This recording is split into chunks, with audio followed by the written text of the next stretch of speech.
Program activated.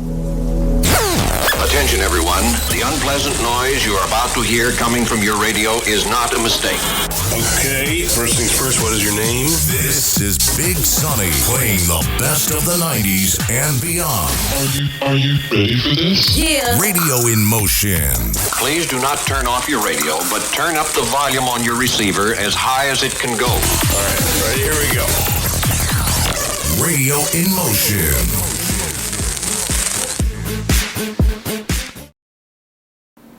Muse with Supermassive Black Hole. Before that, The Kooks with Bad Habit. All part of tonight's Dark Matter, sort of the darker side of rock. But now we're going to do another installment of The Ugly Truth. The truth is ugly, but it can set you free. We're going to dive into Hollywood. I don't know where truth lives in Hollywood, but I feel like Hollywood is tending to get confused by its own rules, and this is talking about the Barbie movie and Margot Robbie apparently getting an Oscar snub, not being nominated. Ryan Gosling and America Ferrera, her co-stars, were nominated, so that's already trouble for poor Ryan Gosling, because he's a white male, so he's in trouble right there. So he's already had to apologize on behalf of the patriarchy, which is a bit sad. That really brings Ryan Gosling down a few notches, if you ask me. I mean, if you've done a good job and you deserve it, then you deserve it. But first, let's talk about Margot Robbie. She's been nominated before, for example, for I, Tonya. And let's talk about the Barbie movie in general. The Barbie movie knew its audience. It went for it, and it was hugely successful. It was the Barbenheimer, the Barbie Oppenheimer duo. Both those movies found their audience, knew what their audience was, and did well. And the thing with the Barbie movie, of course, it was popular. That doesn't necessarily mean that any one's particular performance was Oscar worthy. I'll bring up the Marvel movies. Well, the first 10 years of the Marvel movies, they were hugely popular and giant money-making cash cows, but nobody won an acting Oscar in them. Robert Downey Jr. had some great scenes in there. I'm going to be perfectly honest, some actual acting chops, because he is a great actor. But he's not going to get nominated for Iron Man in a comic book movie. It's just not going to happen. So those two, first of all, don't mix. So, and like I say, she's been nominated before for a part like I, Tonya, where the story of Tonya Harding, where she can actually sink her teeth into the role. Okay, that's what actors and actresses look for, and sometimes they don't find those. I'll be honest. God knows everyone loves Tom Cruise, but he still hasn't found his win after a huge career of some of the most popular and iconic pop culture films in history, because one doesn't always have to do with the other. So like I say, let's talk about Barbie. All right, I get it. She's been grabbed on by the feminists, so she's this huge feminist icon, but she's also a toy that a lot of young girls just really enjoyed playing with. It's a Mattel toy turned into a movie. So I'm going to be honest. How much nuance can the actor sink their teeth into the role of Barbie? How many layers does she have for you to really shine to get that Oscar win? So let's just be honest. I don't think Barbie was the movie to be aiming for an Oscar win. And the Oscar goes to Barbie. Yeah, you know what I mean? To Iron Man. It's just not going to happen. So, and again, this has nothing to do with any sort of, it's sexist. She's been nominated before for roles where she excelled. And again, let's talk about the Academy Awards. It has always been, and it's even worse now, for decades. It is a panel of very snobby Academy people who are just looking to sort of tick the box. I'll be honest, though, in the past, popular movies were also Oscar-winning movies. Isn't that interesting? Not now, though. Usually the Oscar-winning movie is one you never heard of. But look, she won a Trailblazer Award, and I think that's great. That was probably just to avoid the feminist uprising. Again, I'm all for that. If you win an award for something you have achieved, that is fantastic. And God knows people in Hollywood they love to give themselves awards. I know Margot Robbie is Australian, but I feel like once you get sucked into that Hollywood lifestyle, they never come back. There's two Aussie actors that I think didn't get sucked into the Hollywood life. Mel Gibson is one of them, and I'm going to be honest, the other is Brian Brown. He's true blue Aussie, mate. Brian Brown, are you kidding me? Brian Brown was never sucked into the Hollywood life. He is still Aussie ass, and that's awesome. But I think a lot of the other Australian actors, once they get there, their mind is infected and it takes over. So this Trailblazer Award, again, kudos to her. That's great. But I hope she's not like, I'm not saying she's not a trailblazer, but I remember Jennifer Lawrence talking about the Hunger Games movie, pretty much telling the reporters, yeah, you know, for the first time in history, I am the first, female action star. So that's a perfect example of someone who has no idea about the history of movies in general. You're the first action star, female action star. Oh, right. So like Sigourney Weaver as Ripley in Aliens, which kicked ass in several movies. You mean Linda Hamilton as Sarah Connor in Terminator, who earned her place as a badass. Gal Gadot as Wonder Woman, even to a lesser extent, Angelina Jolie, Tomb Raider. I could go back as far as Katharine Hepburn. I'm just saying, there have been women trailblazers. None of you are the first. You're just following in those footsteps of the trailblazers. Let's be real there. But yeah, talking about movies like Barbie or Marvel movies, they're not going to win Best Actor. And, it is funny how popular movies, One Flew Over the Cuckoo's Nest, an actual popular movie amongst fans, money-making, and Oscar-winning, Silence of the Lambs, Lord of the Rings.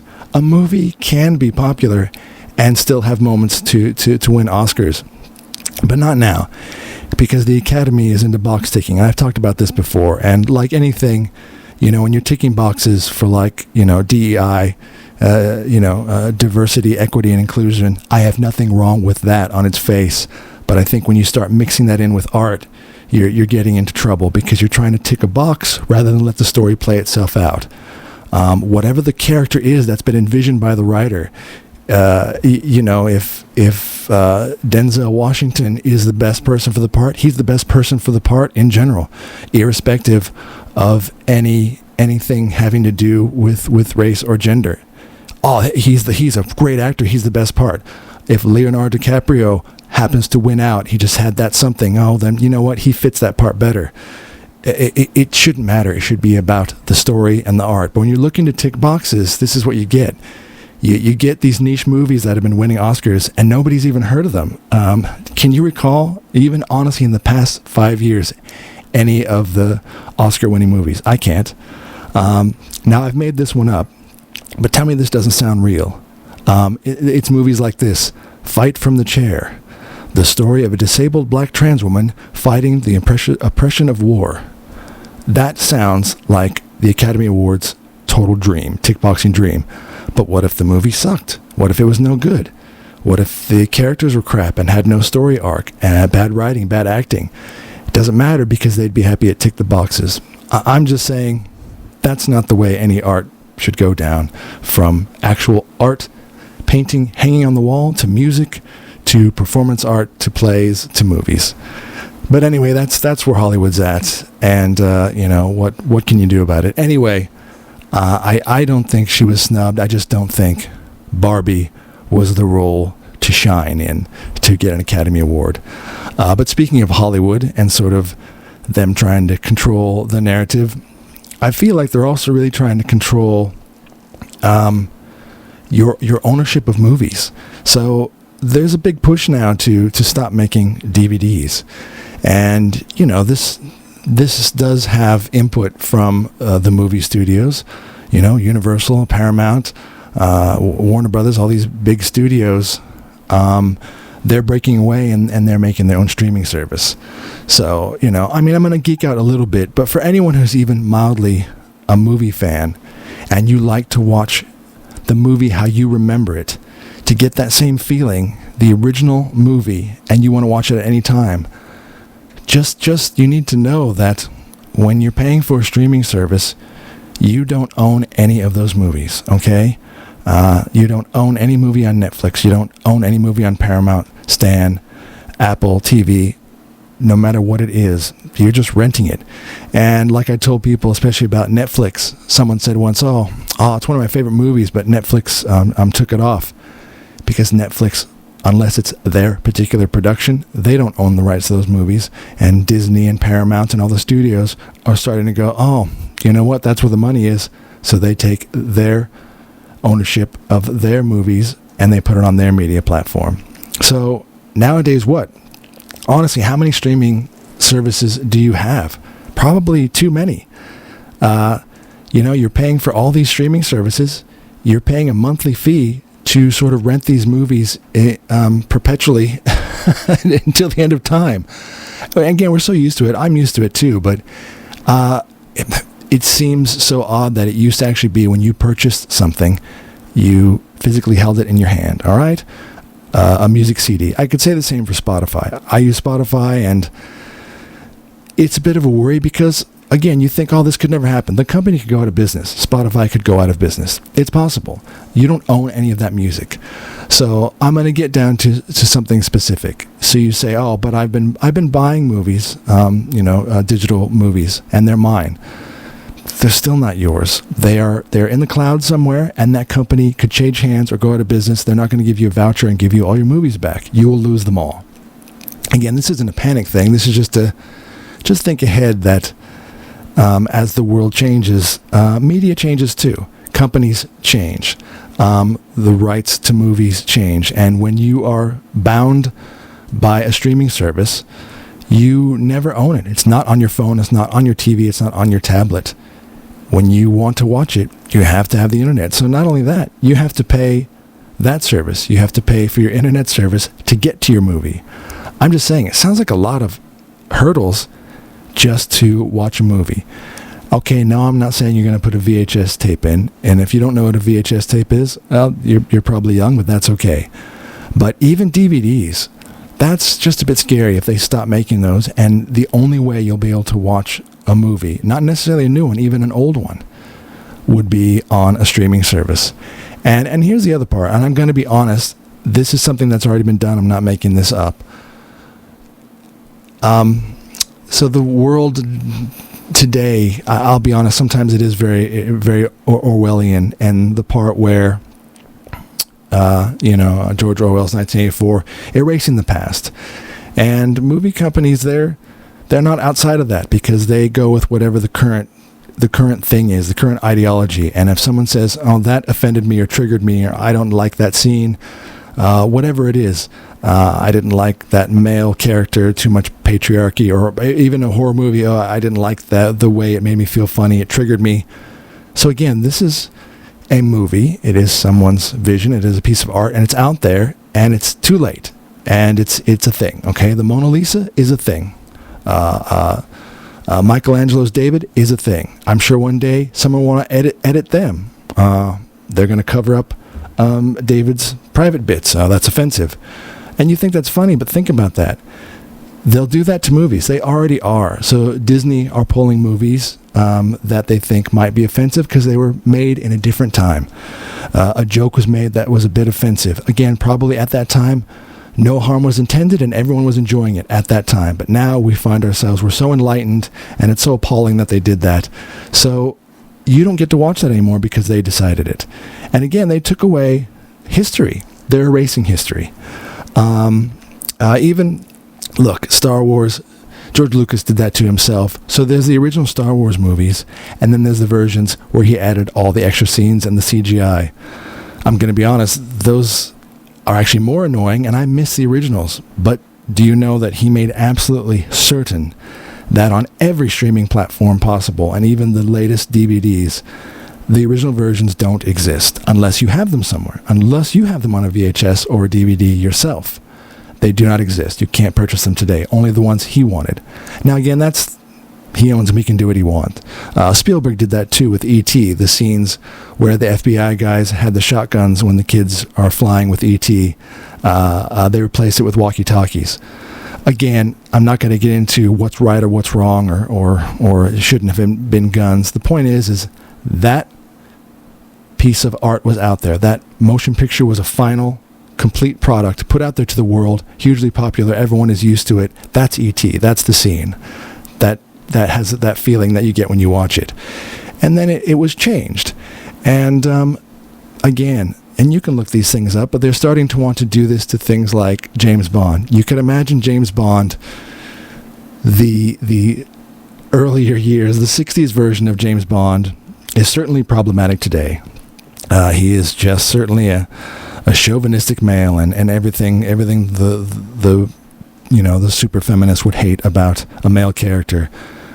But that James Bond was a James Bond for that time, and again, it is a piece of art. It came from the books and a story turned into movies, played by a character, and that's what they are. They're part of history. Rock and Roll Hall of Fame. A song goes into the Rock and Roll Hall of Fame. I hope it's the original, because that's the history of it. A song from the 50s, that's what it is. You go, wow. And even if it is something that nowadays we look back and you say, oh, that wasn't the right thing, whatever the thing is. Okay, well, you know how you can figure that out? By looking back at that one and going, it exists. We're not happy with it now, but we will recognize that it existed back then, and it still has merit, and it shows us history. If you erase history, you're bound to repeat it. I know I'm getting deep, but that's what's going to happen with movies. They will start altering them. 100%. They're already putting disclaimers in front of movies. They want to put them in front of the James Bond movies. These scenes are maybe offensive because James Bond's just doing his James Bond swagger. Again, that's the choice of the viewer, isn't it? That's my choice. I can choose whether I want to watch that or not. When they make the choice for you, you no longer own the movie. It's not a movie. It's just an intangible thing that can be changed as it goes. I just think that's weird. I think that's weird for anything that someone has created and put out there. So look, just think about that. Think about maybe getting back into DVDs or even, think about ripping DVDs and putting them on a hard drive. I get it. It's a headache. It's so much easier. Just turn on the streaming, and there they all are. If you're not a huge movie buff, then you won't care. But if you are a movie buff, I hope you've kept your DVDs, because they're of huge value. And they're a testament to how that movie was when it came out. And you know for a fact, unless someone breaks in your home and re-edits it somehow, it's going to be the same movie that was intended for original release.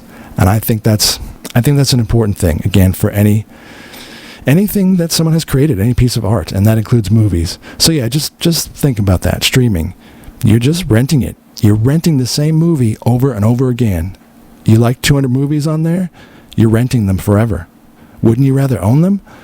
And yeah, I know they're making it hard. So look, maybe we can, as a voice, collectively push back and say, never stop making physical media. It should always be an option for someone who wants to buy it and own it, as opposed to renting it for life.